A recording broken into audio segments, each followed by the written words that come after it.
Halo semuanya, kelas 10 tingkat SMA, dimanapun kamu hari ini belajar, bagaimana kabar kamu?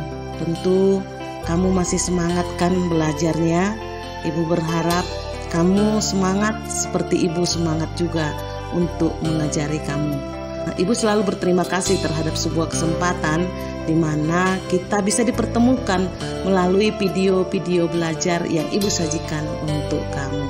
Nah, materi kita hari ini adalah mengenai teks anekdot, yaitu kompetensi mengkritisi teks anekdot dari aspek makna tersirat.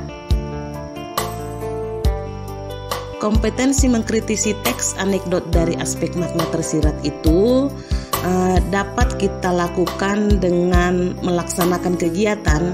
Yang pertama, mendata pokok-pokok isi anekdot. Yang kedua, mengidentifikasi penyebab kelucuan anekdot. Namun sebelum kita mencapai kompetensi tersebut atau melaksanakan dua kegiatan yang baru saja ibu katakan, tentu kamu harus tahu dulu bagaimanakah konsep teks anekdot tersebut. Kita mulai dari pengertiannya. Pengertian teks anekdot. Teks anekdot adalah cerita singkat atau pendek yang mengungkapkan sindiran atau kritik terhadap tokoh terkenal atau tokoh penting dan fenomena sosial tertentu dengan menggunakan humor. Ciri-ciri teks anekdot yang pertama, bersifat humor atau lelucon, artinya jenis dari teks tersebut harus jenis yang lucu ya, yang disebut dengan lelucon. Kemudian yang kedua, bersifat menggelitik. Menggelitik maksudnya orang lain itu terhibur, yang mendengarkan anekdot kita itu akan terhibur. Kemudian yang ketiga, bersifat menyindir atau bersifat memberikan kritisi terhadap tokoh-tokoh terkenal atau fenomena yang sedang terjadi ya. Jadi sindiran secara humor. Bentuk teks anekdot itu biasanya berbentuk narasi ataupun berbentuk dialog, atau kedua-duanya bisa disatukan, narasi dan dialog. Baiklah, kita mulai saja kegiatan kita yang pertama pada kompetensi ini ialah mendata pokok-pokok isi anekdot. Nah, tentunya kalau kita mau mendata pokok-pokok isi anekdot, kita harus betul-betul paham atau memahami teks anekdot itu dengan seksama. Jadi kita akan membacanya lalu kita mengerti. Kemudian kita akan memperhatikan ya, menganalisis atau menelaah masalah apa sih yang dibahas dalam anekdot tersebut. Kemudian mana yang menjadi lucu atau mana humornya. Unsur humor itu yang mana dalam teks anekdot tersebut. Ya, unsur kelucuannya yang mana, kita juga harus bisa menemukan itu. Kemudian kira-kira kritik yang disampaikan anekdot itu apa ya? Ya, itu yang harus kita telaah agar kita mampu mendata pokok-pokok isi anekdot. Baiklah, mari kita melaksanakan kegiatan kita yang pertama, yaitu mendata pokok-pokok isi anekdot. Nanti pada waktu kita mendata pokok isi anekdot ini, kita harus tahu masalah yang dibahas, unsur humornya yang mana, dan kemudian apa kritik yang disampaikan. Nah, di sini di dalam video ibu sajikan satu contoh teks anekdot yang sederhana. Ibu bacakan untuk kamu, sekaligus nanti kita akan menganalisanya. Pada suatu malam, seorang anggota DPR sedang makan di sebuah rumah makan Padang. Tanpa sengaja, seorang pelayan yang sedang membawa piring lauk tersandung kaki meja di belakang meja anggota DPR tersebut, sehingga kuah yang dibawanya tumpah ke baju anggota DPR tersebut. Sambil melotot, anggota DPR itu memaki pelayan tersebut. "Heh, kamu nggak punya otak. Lihat kemeja saya jadi kotor begini." Sambil menundukkan kepalanya, pelayan tersebut menjawab, "Maaf Pak, kebetulan otaknya sudah habis dari tadi sore." Nah, kita perhatikan dulu contoh ini ya. Yang pertama, masalah yang dibahas adalah anggota DPR yang sedang makan di sebuah restoran atau rumah makan Padang. Itu yang ibu buat warna merah, itulah yang merupakan masalahnya. Kemudian, mana unsur humornya, mana yang lucu dalam teks anekdot ini? Kita perhatikan yang ibu buat warna ungu ya. Kuah tunjang yang dibawanya tumpah ke baju anggota DPR tersebut. Nah, ada kuah yang dibawakan oleh seorang pelayan tumpah ke baju anggota DPR tersebut karena kaki pelayan tersebut tersandung kaki meja. Kemudian di sini mulailah muncul yang menjadi konfliknya ya, yang menjadi masalah dan yang menjadi lucu ya. Kemudian si DPR itu memaki pelayan tersebut. Lihat catatan yang kuning yang ibu buat ya. Kamu nggak punya otak. Kemudian setelah itu pelayannya menjawab. Perhatikan yang kalimat terakhir ya, maaf Pak, kebetulan otaknya sudah habis dari tadi sore. Artinya pelayan tersebut menyangka atau mengira bahwa otak yang disebut oleh anggota DPR tersebut adalah jenis makanan. Disitulah unsur kelucuannya atau unsur humornya. Kemudian kritik apa yang disampaikan? Nah, kalau kita lihat ya, seorang anggota DPR yang langsung marah karena tidak sengaja kaki pelayan itu tersandung sehingga kuah yang dibawanya kena baju anggota DPR tersebut. Kemudian bahasanya kasar. Padahal sebenarnya anggota rakyat itu adalah wakil rakyat, termasuk wakil pelayan tersebut, agar memberikan suatu kebaikan-kebaikan terhadap rakyat atau kebaikan-kebaikan terhadap pelayan-pelayan seperti yang ada di dalam contoh video ini.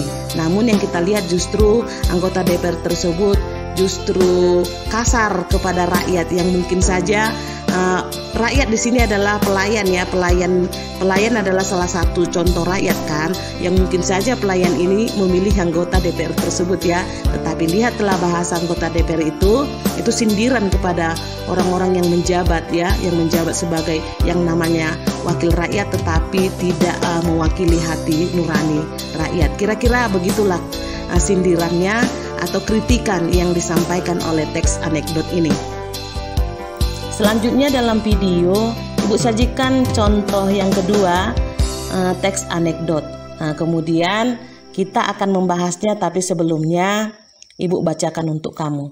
Di tengah senja, seorang pejabat korup memancing di sungai. Saking asiknya memancing, si pejabat tidak sadar air sungainya meluap, banjir. Si pejabat hanyut dan tidak sadarkan diri. Begitu bangun, dia sudah berada di rumah warga. Betapa beruntungnya dia karena ada orang yang menyelamatkannya. Merasa utang budi, si pejabat ingin berterima kasih kepada warga yang telah menolongnya. "Kamu tahu tidak saya siapa?" tanya pejabat ke laki-laki di sana. "Tidak, tetapi wajah Bapak sepertinya tidak asing." Si laki-laki berusaha mengingat. "Memangnya Bapak siapa?" "Aku ini pejabat negara." Si laki-laki akhirnya ingat. Orang ini pernah ia tonton di salah satu acara televisi. "Karena sudah menolongku, kamu boleh minta apa saja, katakan saja keinginanmu." "Benar Pak Pejabat." Si pejabat mengangguk. Ya, pasti akan kupenuhi." "Kalau begitu, tolong Bapak jangan bilang ke siapapun bahwa saya yang menolong Bapak." Nah, mari kita analisis ya. Masalah yang dibahas pada anekdot ini adalah seorang pejabat yang korupsi ya sedang memancing di sungai. Pejabat korupsi itu memancing di sungai. Kemudian terjadilah sebuah peristiwa bahwa pejabat korupsi tersebut hanyut dan ditolong oleh seorang laki-laki. Nah, kemudian unsur humornya yang mana ya? Unsur humornya ini adalah ketika pejabat itu menawarkan imbalan setelah si laki-laki menolong pejabat tersebut dari banjir. Kemudian jawaban si laki-laki itu di luar dugaan kita, bahwa dia tidak menginginkan imbalan apapun. Justru dia menginginkan imbalan agar bapak tersebut, pejabat tersebut tidak bilang siapapun kalau laki-laki itulah yang menolong bapak tersebut atau pejabat tersebut. Nah, di sini sindirannya mana? Sindirannya adalah bahwa pejabat yang korupsi itu sering sekali ya menganggap semua pertolongan ya, menganggap semua hal-hal yang harusnya lumrah kita laksanakan itu diberi imbalan ya, diberi imbalan. Itu yang disebut dengan gratifikasi ya, suka memberikan imbalan, suka memberikan hadiah kepada yang dianggap bisa menyelamatkan dia. Nah, padahal pertolongan yang diberikan oleh lelaki itu adalah pertolongan kemanusiaan yang seharusnya dilakukan oleh seorang manusia dimanapun, harus bisa menolong ya. Nah, justru disinilah sindirannya. sedangkan bapak tersebut menganggap itu berupa pertolongan yang harus dibayar dengan hadiah apapun, karena sudah terbiasa bapak ini mungkin menerima gratifikasi, makanya disebut dengan pejabat yang korup atau pejabat korup. Disitulah tingkat sindirannya ya. Oke. Jadi bila kita bandingkan tadi anekdot yang pertama dengan anekdot yang kedua, ya, bisa kita katakan bahwa tadi ini sama-sama menyindir seorang pejabat ya. Kemudian di anekdot pertama tadi masalahnya adalah pejabat yang sedang makan di restoran, sedangkan anekdot 2 adalah pejabat korup yang sedang memancing di sungai. Kemudian unsur humornya di anekdot yang pertama adalah pelayan salah mengerti maksud pejabat tentang kata otak tadi ya. Sedangkan di anekdot 2 adalah jawaban si laki-laki ketika hendak diberi hadiah sesudah menolong pejabat korup. Kemudian sindiran yang diberikan anekdot 1 adalah kepada pejabat yang sombong terhadap orang kecil seperti pelayan tadi ya, sombong sekali ya. Kemudian sindiran yang dilakukan kepada pejabat pada anekdot 2 itu adalah pejabat yang korupsi itu yang suka gratifikasi, yang suka memberikan imbalan-imbalan, itu yang pemicu korupsi tersebut ya. Begitulah kita bisa mendata pokok-pokok isi anekdot pada 2 contoh ya, yang harus kita data dalam masalah yang dibahas, unsur humornya dan kritik yang disampaikan. Oke, selesai kita laksanakan satu kegiatan, yaitu mendata pokok-pokok isi anekdot. Kemudian kita lakukan kegiatan kita yang kedua adalah mengidentifikasi penyebab kelucuan anekdot. Nah, ketika kita mengidentifikasi penyebab kelucuan anekdot, maka ada 2 kegiatan yang harus kita laksanakan. Yang pertama, menganalisis peristiwa janggal yang dialami tokoh. Yang kedua, menyimpulkan faktor penyebab kelucuan. Agar kita mampu mengidentifikasi penyebab kelucuan anekdot, marilah kita lihat peristiwa janggal dan faktor penyebab kelucuan pada sebuah contoh teks anekdot. Dalam layar video, Ibu sajikan contoh yang ketiga ya. Ibu membaca untuk kamu. Amar, Mir, ternyata banyak politisi di negeri kita yang sudah kaya raya. Amir, kalau masalah itu aku juga sudah tahu, Mar. Amar, saking kayanya mereka sampai mampu memiliki baju termahal di Indonesia. Amir, hah? Baju termahal di Indonesia? Baju apa itu? Amar, ya apalagi kalau bukan baju tahanan KPK. Amir, kok malah baju tahanan KPK? Amar, iyalah, coba saja kamu pikir, seorang politisi minimal harus mencuri uang negara 1 miliar terlebih dahulu baru bisa memakai baju tersebut. Amir, oh maksud kamu gitu toh, baru ngerti aku. Nah, kita lihat ya, apa peristiwa yang janggal yang ada di video ini ya, maksud ibu yang ada di dalam teks anekdot dalam video ini. Peristiwa janggalnya adalah baju tahanan KPK yang dianggap adalah baju termahal di Indonesia ya, itu. Kemudian apalagi faktor penyebab kelucuan. Faktor penyebab kelucuan adalah bahwa untuk memakai baju yang termahal ini, baju tahanan KPK ini, harus korupsi miliaran rupiah dulu agar dapat memakainya. Nah, itulah yang disebut dengan faktor penyebab kelucuannya. Nah, ternyata mengkritisi teks anekdot dari aspek makna tersirat itu tidak begitu sulit ya. Yang penting kita tahu mendata pokok-pokok isi anekdot dan mengidentifikasi penyebab kelucuan anekdot tersebut. Nah, bila kita pilah-pilah tadi, maka yang harus kita kuasai adalah masalah yang dibahas dalam anekdot, unsur humor dalam anekdot, dan kritik yang disampaikan dalam anekdot. Kemudian kita juga harus tahu kira-kira peristiwa janggal yang terjadi di dalam cerita anekdot tersebut dan faktor penyebab kelucuan dalam anekdot tersebut. Jadi ada 5 hal yang harus kita kuasai agar kita dapat mengkritisi teks anekdot tersebut. Nah, untuk itu Ibu sajikan satu contoh teks anekdot panjang untuk kamu Lalu kamu nanti harus mampu mengkritisi teks anekdot tersebut dan memahami makna tersirat ya secara baik dalam teks anekdot tersebut.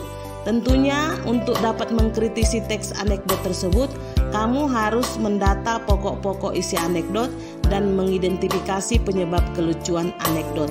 Nah, kemudian mendata pokok-pokok isi anekdot tadi kita harus tahu 3 hal, yaitu masalah yang dibahas, unsur humor dan kritik yang disampaikan. Sedangkan kalau kita mengidentifikasi penyebab kelucuan anekdot, maka kita harus tahu peristiwa janggal yang dialami tokoh, kemudian mampu menyimpulkan faktor penyebab kelucuan. Untuk itu, bacalah teks anekdot yang Ibu sajikan dalam video, kemudian kamu akan mengkritisi teks anekdot dari makna tersirat dalam unsur masalah yang dibahas, unsur humor, kritik yang disampaikan, peristiwa janggal, faktor penyebab kelucuan. Seperti yang Ibu sajikan di dalam video ini, tabelnya sudah ada. Itu yang kamu isi, yang kamu analisis adalah contoh teks anekdot dengan judul "Salah Siapa". Ibu berharap kamu mampu mengerjakannya secara mandiri. Demikianlah pembelajaran kita hari ini. Semoga bermanfaat bagi kamu dan kamu harus menyelesaikan tugas mandiri yang Ibu instruksikan lewat video ini. Terima kasih sudah tetap semangat dan belajar bersama dengan Ibu. Sampai jumpa pada kompetensi yang berbeda.